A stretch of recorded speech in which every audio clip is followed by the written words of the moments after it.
નમસ્કાર, આપ જોઈ રહ્યા છો ન્યૂઝ 18 ગુજરાતી. હું છું સિદ્ધાર્થ ધોળકિયા. મહત્વના અને મોટા સમાચારથી કરીએ શરૂઆત. જીસીએમએમએફના ચેરમેન અને જીસીએમએમએફના વાઇસ ચેરમેન ફરી રિપીટ થયા છે. વર્તમાન chairman Shyamal Patel repeat, vice chairman પદે વલમજી હુંબલ રિપીટ. શ્યામળ પટેલ છે સાબર ડેરીના ચેરમેન, વલમજી હુંબલ છે સરહદ ડેરીના ચેરમેન. તો આજે જીસીએમએફની ચૂંટણી હતી, જેમાં બંને ફરી રિપીટ થયા હોવાની જાણકારી છે.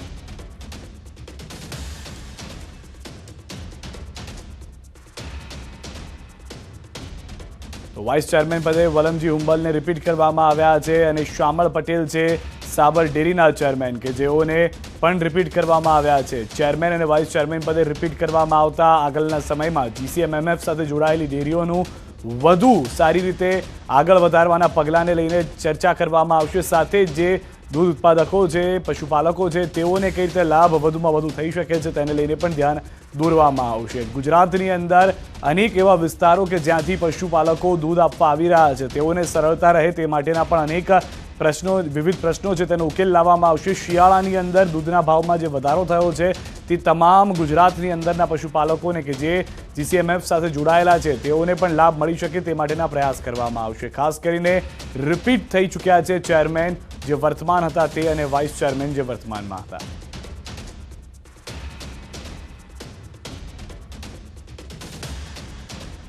અને વાત હવે ભાજપના મહામંથનની.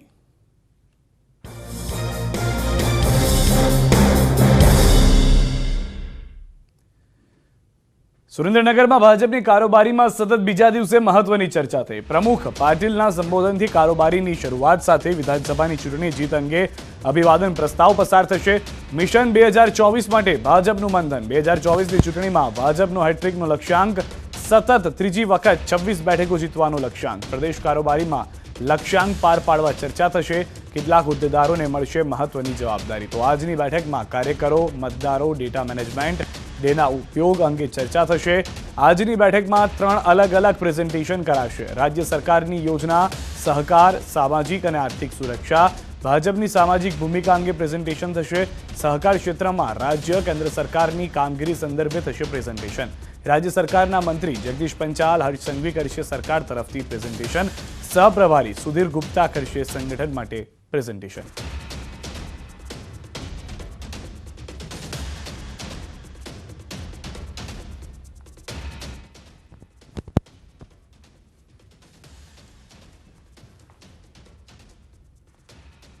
આગામી 2024ની જે લોકસભાની ચૂંટણી છે એ આપણે કદાચ ત્રીજી વખત 26 આપણે લોકસભા જીતશું, પણ એ જીત એ પ્રકારે હોવી જોઈએ કે સામેવાળાની ડિપોઝિટ જાય. અને એના માટે આગામી સમયમાં કઈ રીતે કામ કરવું, કઈ રીતે ડેટા મેનેજમેન્ટ, બૂથ અને વિશેષ રૂપે પેજ કમિટીને મજબૂત કરી અને કાર્યકર્તાઓ સાથે કઈ રીતે કાર્યકર્તા જે છે એ પેજ કમિટીના લોકો સાથે કઈ રીતે સંપર્કમાં રહે, આ પ્રકારે અલગ અલગ